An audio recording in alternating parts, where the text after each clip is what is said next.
Sunshine charitable trust દ્વારા 8મા સમૂહ લગ્નોત્સવનું આયોજન કરવામાં આવ્યું। ગત વર્ષની જેમ આ વર્ષે પણ ખૂબ જ ઉત્સાહ સાથે આ સમૂહ લગ્નોત્સવ યોજાયા, જેમાં 14 જોડા લગ્ન ગ્રંથિમાં જોડાયા। ગોત્રી પાણીની ટાંકીથી વરઘોડો કાઢવામાં આવ્યો હતો। સનસાઇન ચેરિટેબલ ટ્રસ્ટના પ્રમુખ પિંકીબેન સોની દ્વારા વરરાજાઓને તિલક કંકુ કરી ચોખા ઉછાળી અને તમામ વરરાજાઓને પ્રવેશ આપવામાં આવ્યો। આ લગ્નમાં ઘરવખરીનો સામાન પણ આપવામાં આવ્યો છે। મોટી સંખ્યામાં મહેમાનો ઉપસ્થિત રહ્યા હતા। પ્રમુખ દ્વારા ફુલહારથી તમામનું સ્વાગત કરવામાં આવ્યું। લગ્ન પછી જમવાની પણ વ્યવસ્થા કરવામાં આવી હતી। સાથે જ પ્રમુખ પિંકીબેન સોનીનું કહેવું છે કે ભગવાન મને એવી શક્તિ આપે કે હું આ જ રીતે દર વર્ષે દીકરા દીકરીઓને પરણાવી શકું અને તેમના આશીર્વાદ મેળવી શકું।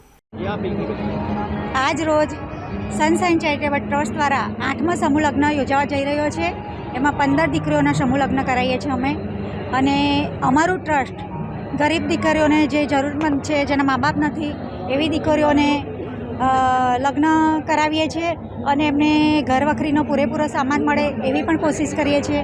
અને આ રીતે અમારું ટ્રસ્ટ આવનાર વર્ષોમાં પણ આ રીતે કાર્ય કરતી રહેશે।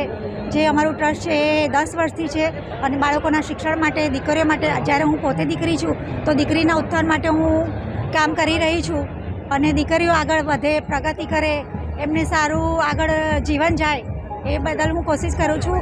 અને એમાં તમામ સમાજના આગેવાનોનો, વડીલોનો મને ખૂબ સાથ અને સહકાર છે અને આપના મીડિયા સહકર્મીનો બી ખૂબ સાથ અને સહકાર છે। તો આ રીતે અમારું ટ્રસ્ટ આગળ પણ આ રીતે કાર્ય કરતા રહેશે। કેટલા જોડા છે? આ વખતે અમારા 15 જોડા છે અને એમાં અમે ઘરવખરીની તમામ ચીજ વસ્તુ આપીએ છીએ અને અનલિમિટેડ માણસોનું ભોજન પણ અમે આપીએ છીએ। અને આ રીતે અમે દીકરીઓનું આગળ એમના અરમાન પૂરા થાય એ રીતે અમે આયોજન કરીએ છીએ સનસાઇન ચેરિટેબલ ટ્રસ્ટ।